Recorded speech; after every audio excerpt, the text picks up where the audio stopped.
আসসালামু আলাইকুম। সকলে কেমন আছেন? আলহামদুলিল্লাহ সকলেই ভালো আছেন, সুস্থ আছেন।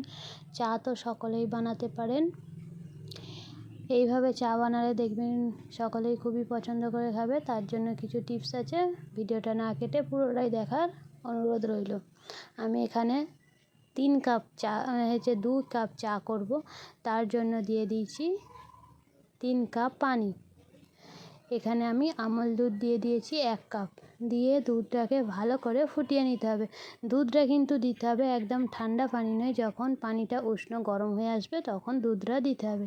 দিয়ে ভালো করে নেড়েচেড়ে আমি 2 মিনিটের মতো ফুটিয়ে নিয়েছি। 2 থেকে 3 মিনিটের মতো ফুটানোর পরে দিয়ে দিচ্ছি একটা তেজপাতা সুন্দর সেন্টের জন্য। তারপরে দিয়ে দিলাম 2টো এলাচ। এলাচটা দিলে কালারটাও সুন্দর হয় আর সেন্টটাও খুব সুন্দর বার হয়।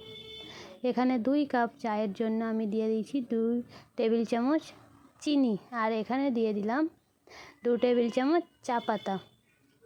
চিনি আর চা পাতাটা দুটো একসঙ্গেই দিতে হবে। দুধ চায়ে একটু চা পাতাটা বেশিই লাগে, বেশি দিলে একটা সুন্দর কালারও হয় আর সেন্টটাও হয়। এখানে এবারে চাটাকে কিছুক্ষণ ছাড়া নেড়ে চেড়ে ভালো করে ফুটিয়ে নেব। এটাকে কিন্তু 10 মিনিটের মতো ভালো করে ফুটিয়ে নেব, হালকা মিডিয়াম আঁচে ভালো করে ফুটিয়ে নেব। এখানে কিছুক্ষণ ছাড়া এইভাবে চাটাকে নাড়িয়ে নিতে হবে।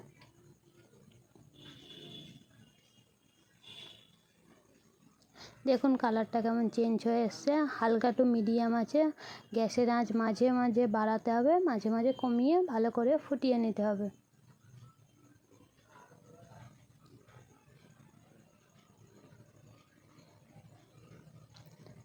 এখানে আমি প্রায় কিছু সময় নিয়ে নাড়াচাড়া করে চা পাতাটাকে ভালো করে ফুটিয়ে নিচ্ছি। দেখতেই পাচ্ছেন কালারটা কেমন চেঞ্জ হয়ে এসছে।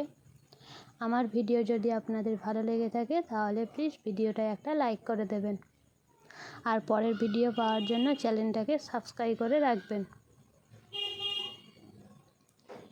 দেখুন আমাদের চাটা প্রায় হয়ে এসছে, কত সুন্দর কালারও হয়ে গেছে। এরপরে এটাকে নামিয়ে নেব। প্রায় 10 থেকে 12 মিনিট ভালো করে ফুটিয়ে নিয়েছি হালকা টু মিডিয়াম আছে। এরপরে এটাকে ছাঁকনির সাহায্যে ভালো করে ছেঁকে নেব।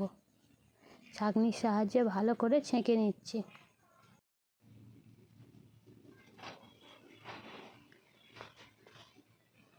দেখুন আমাদের চা একদম কমপ্লিট হয়েছে, কত সুন্দর ঘন হয়েছে, আর চায়ের কালারটাও কত সুন্দর হয়েছে। এই চা রেসিপিটা কেমন লাগলো অবশ্যই কমেন্ট বক্সে আপনাদের মতামত জানাবেন। আজকের মতো এই পর্যন্ত, দেখা হবে পরের ভিডিও। আল্লাহ হাফেজ, সকলেই ভালো থাকবেন, সুস্থ থাকবেন।